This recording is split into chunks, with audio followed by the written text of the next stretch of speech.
Gaspar with another Hatch Dispatch. Today I'm joined by Adam Joske, Director of Gaspar and Associates. Adam's one of the leading real estate agents in Melbourne, if not Australia.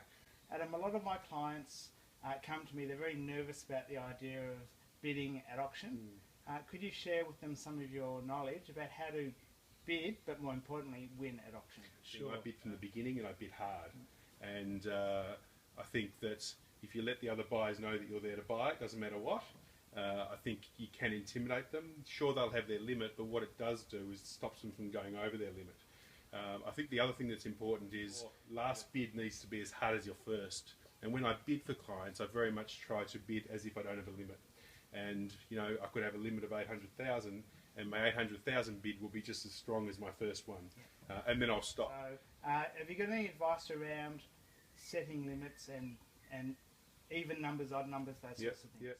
Look, I think it's important that when you set a limit, you never pick a round number. I think a lot of people go out there and they say, oh, well, 800,000 is going to be my limit. It might be someone else's limit as well. So I always encourage a client to have a limit of $801,250. And it's that extra one or $1,250 that really might get them that property. The other thing that I think is important is to really think about your absolute limit. I think a lot of people think of a limit of 800 when in actual fact, if they really thought about it, they might go to 820. Think about that absolute last walk-away price, because then you've got no regrets. Yeah. You talk to my clients a bit around reserve prices and what happens if a property doesn't hit reserve. It's important to make sure you've got that last bid. What the law states is that whoever the property gets passed into has the first right of refusal at the reserve price, and the agent can't negotiate with any other buyers until the eventual buyer or that last buyer is holding the bid.